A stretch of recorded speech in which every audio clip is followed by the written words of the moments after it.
What's up, good people? Welcome back to another episode of Undrafted Views. We're here. We talk sports from the sidelines, and today we're going to talk about the Toronto Raptors and discuss some of the challenges we see that they're facing this season. Let's get into it. So the Toronto Raptors are currently number 12 in the Eastern Conference with a record of 10-13, having lost 7 of the last 10 games. What do you see as one of the biggest challenges facing them right now? I think injuries have plagued them early in the season, and it has been a detriment to their overall standing in the East. That's just what it is. And we're talking about They have a roster of starters that have not all played together. They've only played together about 2 games. Their starting lineup, and they're suffering. We're talking about Pascal Siakam coming in and being out. And we're talking about Vanvleet miss a few games. We have right now OG is out. So you're missing OG. That's pretty much the end of your season. I'm just saying injuries are the biggest challenge that they have faced and will continue to face. When we're talking about what's plaguing their poor performance overall. When I'm saying poor performance, I mean because they are number 12. I had high hopes for Toronto Raptors coming into this season, and so I'm disappointed. And I understand, injuries, especially to your starters, and players that put up good production defensively and offensively, and they're not playing. That's huge for your roster. So they're number 12, and for me, that's just sad. Yeah, it is, because I had high hopes for the Raptors too. I thought Gary Trent Jr. and Fred VanVleet would be a great backcourt for them. Gary has missed a couple of games, and it's just like, oh my goodness. Thank goodness for Scottie Barnes. He has been everything. He has been what Tyler Hero has been to the Heat for the Toronto Raptors. Good point. Yeah, in my opinion, he's a top 5 rookie of the year. So it's tough. And one of the challenges I have is definitely the injury thing. But even more so, I think what it has exposed is they lack depth. Yeah. If you talk about their second unit, I mean, Malachi Flynn is no backup replacement for Fred VanVleet when he sits down. It's just. Which leads me to why in the world their other $19 million player in Goran Dragic is not playing. Now, I know he's out, and I read somewhere that he may be out indefinitely for personal issues. Yeah. What they need is him on the second unit. That's what's missing. Yep. So, he played 5 games since he's been traded. 5 games? Yeah, I know. They need Goran. Was balling in Miami. I'm talking about his first 3 seasons that he was a starter when he was with Miami. And then he didn't do too bad the last 2, especially in 2021. I mean, he can't fault that he was injured. But even before his injury and while he was on the court, he put up nice production. So, and he was coming off the bench in their second unit. The Raptors need him. Yes. Goran, I petition that I hope everything is well with whatever's going on in your personal life, and that it all pans out to be whatever you want it to be. Can you come back? Please, the Raptors need you. Oh yeah, they need you. Oh yeah. You're needed on that roster. That's why they brought you over. So I don't know. I don't know. Yeah, it just seems like the elephant in the room is Goran never really wanted to play in Toronto anyway. And then all of a sudden he's out, for personal reasons indefinitely. Probably not really happy with his playing time or his role that he's been asked to play for the Toronto Raptors. And I get that. And I hope it has nothing to do with that. I really do. Yeah. But I'm telling you, they need him if they're going to move up into the top 6 in the Eastern Conference, which the East is tough this year. It's going to be very difficult. I thought the Raptors would be 1 through 6, but now I'm feeling more of a play-in tournament vibe. I don't get play-in tournament, not when you have the Charlotte Hornets 7 through 10. I don't get it. I don't get it. Not when you have the Cavaliers rising and shining. No, I don't see it. They'll be doing good to get the 11th spot. I'm just, can you hope for anything? Number 11, which you don't want to be number 15. So I just don't know. And then even if they were to make it to the play-in tournament by a miracle, they're not making it out. They're not, unless Goran comes back. What would it have looked like had the pairing been Goran and Fred? and Gary Trent Jr. coming off the bench. I'm just curious. I don't know at this point. I mean, what? You might as well play with it because you haven't had a solid starting lineup since the season began, Raptors. So I'm just this is just talk. I'm just wondering what it would look like. But yeah, I think Goran is a missing piece for them. And he's on their roster and they're paying him $19 million this year. $19 million. You know, not only him, but I think the Raptors are top heavy in salary, right? You got Siakam making $31 million. Vanvleet signed his $19 million deal.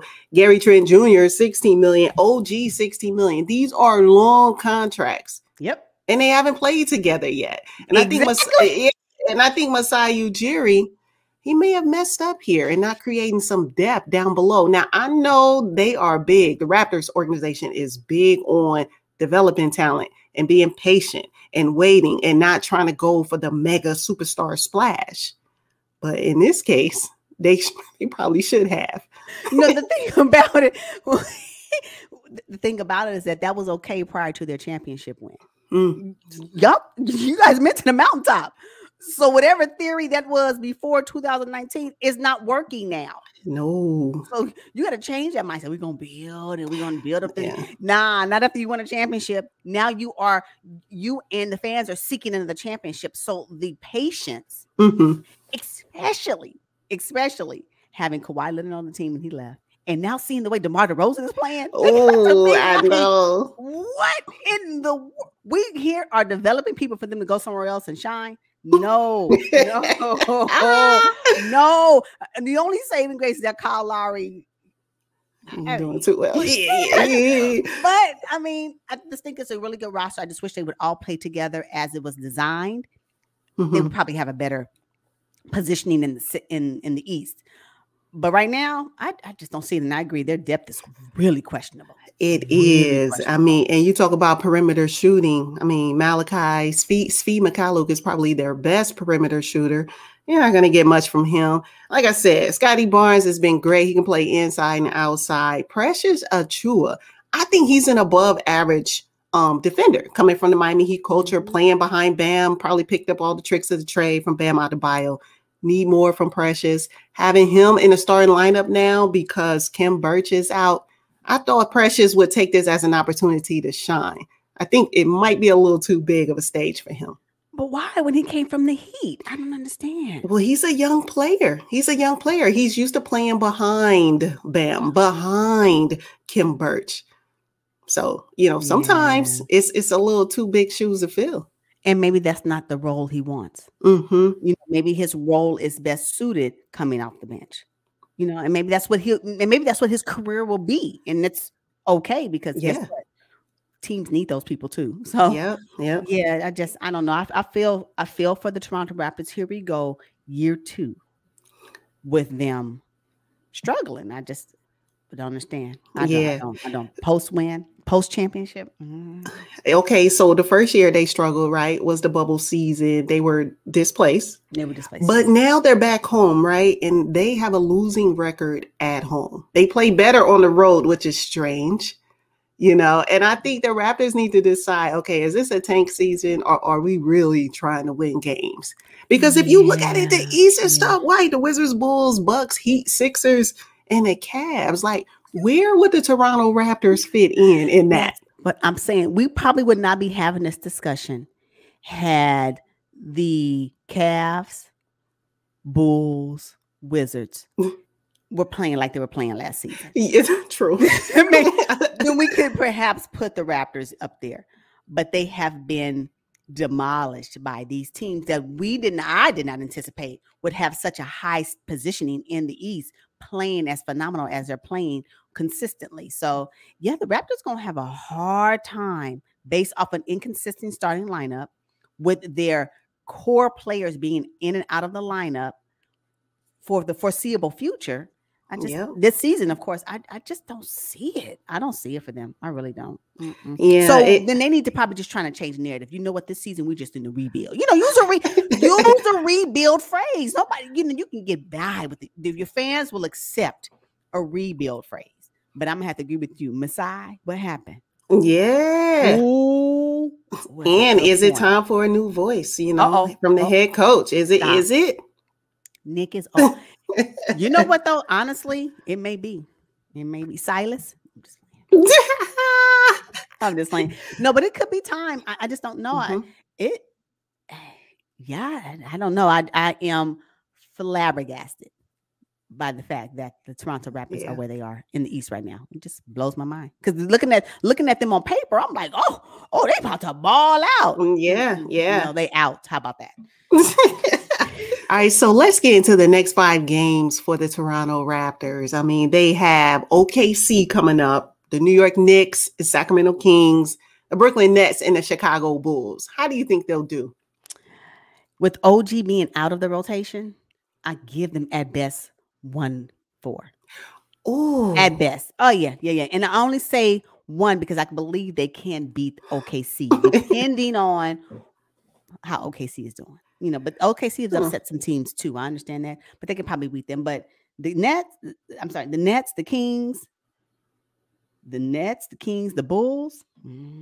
Now with OG not playing, I don't see it. Oh wow! I actually have them going 3-2. I have them beating OKC Thunder. OKC ought to be ashamed of themselves losing by 73 points the other night. Oh, they need to just shut. You know what? Can they just set a precedence for this season? Yeah. And just shut it down. Yeah. So I have the Raptors beating them. I have the New York Knicks are struggling right now. I think the Raptors can gain 1 from the Knicks, but I have them losing against Sacramento Kings, the Brooklyn Nets, and the Chicago Bulls. I mean, it's going to be, 3-2. The Kings is making some teams look real crazy right now. I know. Yeah, I can support that. I'm just the Nets. Yeah. Hey, you know what? When they play Brooklyn, this was second night of a back-to-back. So they're going to be tired. They're at home against Sac, and then they go on the road to the Brooklyn Nets. So I definitely have them, being worn out for the Nets game. So that's definitely a loss. Okay. That's fair. Okay. We'll see. Well, Raptors, I don't know what to tell you. You know what? Tank. Or what was the 2 terms? Oh, rebuild or tank. Like, tell us what it is, so we as fans can set our expectations. That's it. If this is gonna be, you just subtle messages on tanking. I know you're not gonna say it, but how you guys create the narrative around a possible tank, and that's what it is, and we can accept that. I get it. Your injuries can be your reasoning why you're doing it, and I get it. Yeah, we're only at the quarter mark of the season. There's still time. The problem is the competition is stiff. Oh my gosh. Hey, you know what? And don't forget about the Hawks, because they down there too. Yeah, they come. I know. It is just amazing that the East is Yep. All right, y'all. We're going to wrap up this episode on the Toronto Raptors. Make sure you drop down in the comments and let us know what you think about this. And we will see you guys on the next one. But until then, peace. Peace, y'all.